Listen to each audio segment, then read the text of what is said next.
Hi, this is Maria Mandarino, and thank you for being with me here today. Today we're going to pick up on the topic we looked at last episode, which was about the rising sign and your Enneagram type. Today we're going to look at your moon sign and your Enneagram type and do a little more exploration into what this means in terms of the shadow. So we're kind of looking at the more the lower expression of type and how these things come about and how they overlap and dance together. So a few things that I want to mention first. Please remember to sign up for my webinar that is coming up on the 9th of November. It's going to be on boundaries and relationships, using the Enneagram to help you keep good, healthy boundaries in your relationships. So look for that. I'll put the link to sign up in the show notes. So you will have that. Also, I'm going to put my website schedule link in the show notes if you want to work with me privately. I do encourage people to do a free discovery call with me. It takes about a half hour, see if we're a good fit. So there's a link to do that there as well. If you just want to go straight to the website, it'll lead you there. That is mariamandarino.com. And you'll find everything there. That's about it. I do have a coffee link. If you do want to support the channel, I would be very appreciative. It does help me do more work here, get the things that I need to do the work here, to make things a little more seamless. So yeah. So let's jump right in, as I am a little bit time restricted today because I'm still working on details with the course coming up. So your moon sign and your Enneagram work, your Enneagram type, I should say. And again, think of this as shadow work. Think of this as not the best expression of your Enneagram type. People tend to, a lot of the feedback that I get when I talk about type, if I'm talking about the lower expression of type, which is usually, where the work is, right? We don't talk about the pretty stuff usually when we're doing the work. So yeah, we're going to be bringing up the lower shadow side of things. So, work with that as we're talking about this. Keep that in mind. So what is your moon sign astrologically, right? And I should preface this with, if anybody doesn't know their moon rising, most people do know their sun sign. It's their regular astrological sign. But if you don't know your moon and rising sign, or you want to know a little bit more about your chart, reach out, because I do that work as well. I'm also an astrologer, spiritual director, and the other things that I do here at Enneagram. So what is the moon sign? Your moon sign has to do with your feelings, your emotions. Think of, when do we see the moon? At night, right? When all we have is the light of the moon. We don't have the light of the sun to go by at night, right? So things are um, less clear. There's less light shining on them. We have to maybe use more of our intuition, more of our deeper senses that we don't, readily use by day. Okay, so the moon is thought to be that, that which is not associated with daylight, that which is not, which doesn't have a spotlight shining on it. The deeper things, the hidden things, of course, shadow work. There's also thought that it's where our past lives were spent in this sign, because there's a comfort in doing, in defaulting back into the moon sign energy.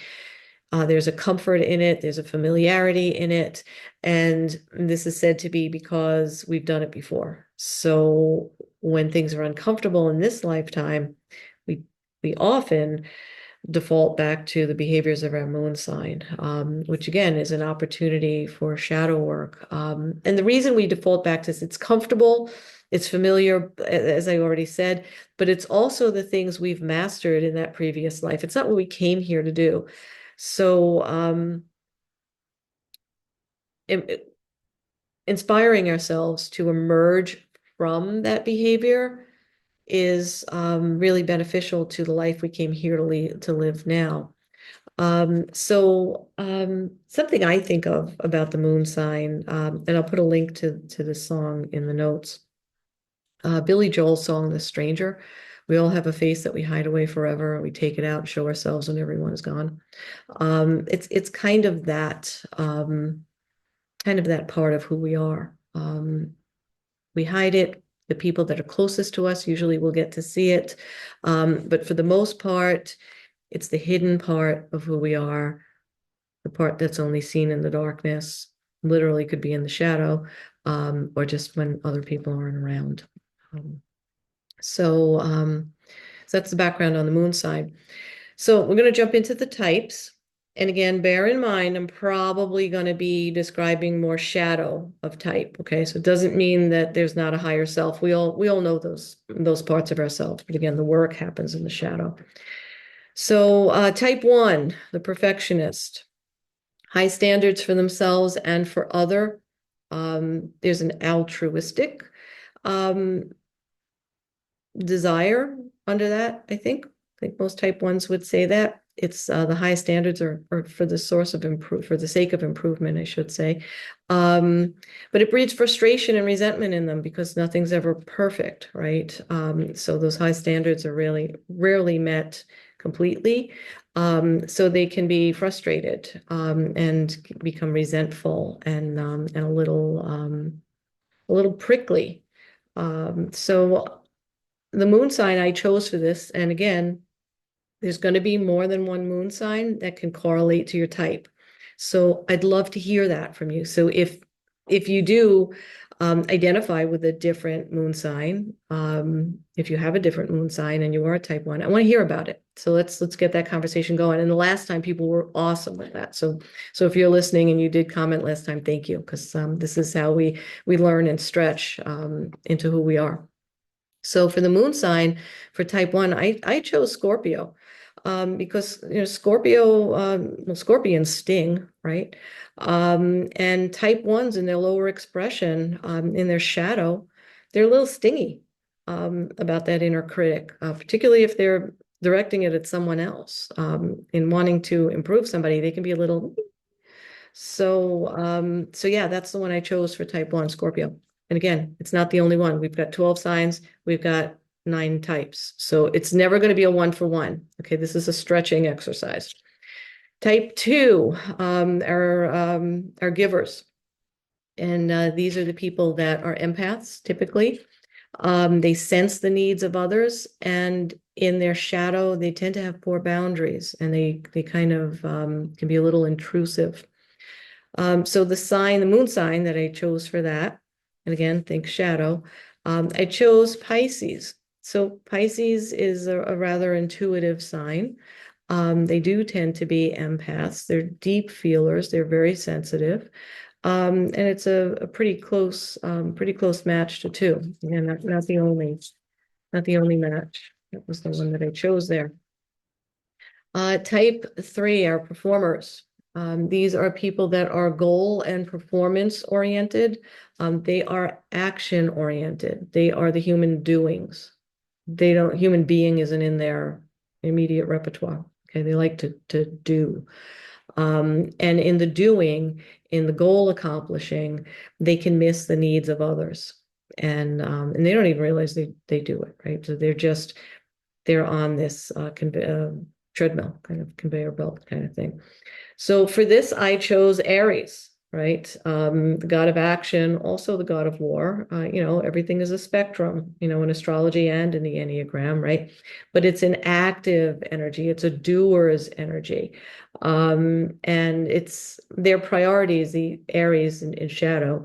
Their priority is action over relationship. Like relationship is something we'll get to that. Like the action is the thing. So type 3s are very much like that. It's the action is the thing. So I chose Aries, which is ruled by Mars. Type 4 are romantics on the Enneagram. In their shadow, they can be moody and sullen when others are not engaged with them or focused on them, or the people around them are the deep thinkers and, engaging in those deep conversations. And they perceive this as abandonment when they're not, the people around them are not engaging. They feel abandoned, and then the moodiness and the sullenness start to kick in. So for the moon sign, again, this hidden face, the stranger, right? Billy Joel's stranger. For that energy in the moon sign, I chose Cancer. Because I felt Cancer in their lower expression, highly emotional sign. They need connection. Um, they need they need intimacy, but it's more than that. Intimacy provides them with validation. So, and I think type fours are very much the same, where they need that connection, because it proves that their uniqueness, their unique ability to feel deeply is seen and acknowledged and held. So I linked up type four with Cancer. Type five. Um, Type fives are the good listeners who don't share very well. Um, so they don't share about themselves, right? So we think of type five. One of the words we use for the lower expression of five is avarice, so greed, right? So they pull back on usually information, but often it's information about themselves. So type fives will engage in conversations that are about you, about other things, about topics, things they've researched. What type 5 will almost never do, unless they feel very comfortable or they're really encouraged, what they'll almost never do is talk about themselves. So what happens is they find themselves in one-sided relationships where unless somebody asks about them, they don't volunteer information. So they don't get to form these, deeper relationships, which is typically fine for a five until they reach a place where they realize they're alone. So, and again, shadow, right? Um, for this, I chose Capricorn. Um, Capricorns are pretty stoic. I would say fives are stoic. Um, they're present, they're controlled, and they're grounded. And they're seen by others as the strong one that, because they're strong, no one needs to check in on them. They're kind of like the general in the army. They've got it all under control. They're running whatever the operation is that needs to be run. And so the same thing tends to happen to Capricorns that happens to type fives, where they just find themselves isolated. And they're fine with being isolated until they realize they're alone. That's different. Isolation and loneliness are two different things. Type six. I don't think I mentioned that type five was the observer. I think I left that out. Type six is the loyal skeptic, or sometimes we just call them the skeptic or the loyalist. We see them being fearful, anxious, their head type, so a whole lot of overthinking goes on with the six. And they get trapped in the mind. They just, do I, don't I, should I? There's a whole dialogue that goes on in the six that's fear-based. It's different. It's not the inner critic of the one. This is a fear conversation that happens for them that's based on making the right choices. Um, so the moon sign I chose for this is Virgo. I'd be curious to see what the type sixes might share on this one. Um, but Virgo can veer toward being anxious. Again, we're talking shadow side of things. And it comes from the desire to be perfectionistic. Okay, and there's echoes of one in that too. So, that this is one of those that we could put into the type one column too, for different reasons. So, Virgo wants to make sure that everything is right, correct, perfect. Um, and that when things are perfect, it calms them down. Um, I would say they would feel the right choices were made. Um, so this energy in the six, that this vacillation between, do I choose this or do I choose this, which is safer, which, this back and forth overthinking. Virgos are very mental energy, so strong thinking capacity, and that fuels and feeds the anxiety. So that's what I picked for type six. So I'm trying to not pick the same ones twice for a type. So that was the one I chose to keep it, try and hit as many individual moon signs as I can. So type 7, the epicure, the person that wants to try all the things and have fun. Ultimately, they're afraid of being trapped and limited by circumstances and situations and people, because they want to avoid pain. That's why they want to have fun. They want to avoid pain. And it stems from a fear of being limited or restricted or withheld somehow. So for this one, for the moon sign, I chose Aquarius. Um, because Aquarius is the innovator. They like new and exciting things, and they will not embrace the mundane. That would be painful for them, and that would be a pain they would want to escape from. So that energy of, yeah, this is uncomfortable, I'm out. Sevens do that, and I think Aquarian moons would do that as well. In the interest of finding something more interesting, exciting, innovative. This is dull, this is boring, I'm gone. So that's the one I chose there for type 7. Type 8, they will not allow for vulnerability in their life because vulnerability for them is equated with weakness and danger. If you're weak, you're at risk for harm for the type 8. So the moon sign I chose for them, I really thought about this one for a bit. I chose Leo for type 8 because Leos are bold, they're direct, they can be consuming, they're a large energy. And again, we're dealing with shadow, right? So also egocentric, right? That's something we do think of with Leos. So the Leo moon, I think, really does kind of reflect the energy of the shadow of type 8. And then type 9, last but not least. These are the people that will avoid conflict. And in doing so, if the conflict really gets to be too much for them and they can't like politely avoid it, they become really stubborn, they become really entrenched, unyielding, and even passive aggressive. So the moon sign, and this was another one I thought about, the moon sign I chose for type 9 was Taurus, because they can be stubborn, they can be unyielding. Think of the bull, right? You're not going to move the bull. They'll dig in, and they have a very impassable energy. So if the bull's in the middle of the street, the bull's in the middle of the street. So, and it's kind of like that with the type 9 and their lower expression. The bull's in the middle of the street. You're not going to get them to change their mind. They're going to kind of do this and and it's that way. And they won't fight you, but they'll be the bull in the middle of the street. So so so that's why I chose Taurus for that.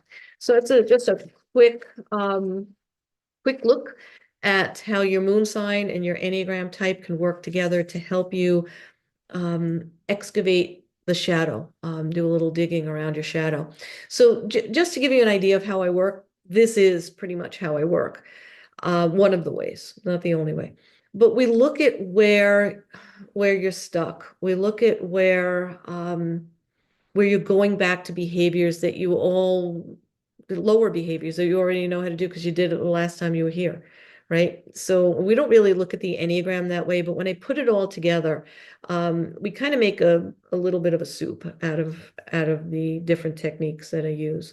So, and I'll pull the thread that works best for you. It's where you're at. If you want to talk more astrology, we talk more astrology. If you want to talk more Enneagram, we talk more Enneagram. If it's more, general spiritual direction, we do that. If it's the 5 elements, it's kind of whatever, it's however we need to make the recipe work. So that's pretty much how I work. Intuitively driven. I am an intuitive. I don't think I've ever mentioned that on the channel, but I am. And so yeah, we work with what presents, and we explore and we ask questions, and it never gets old to me. It never gets old. It never gets boring to me.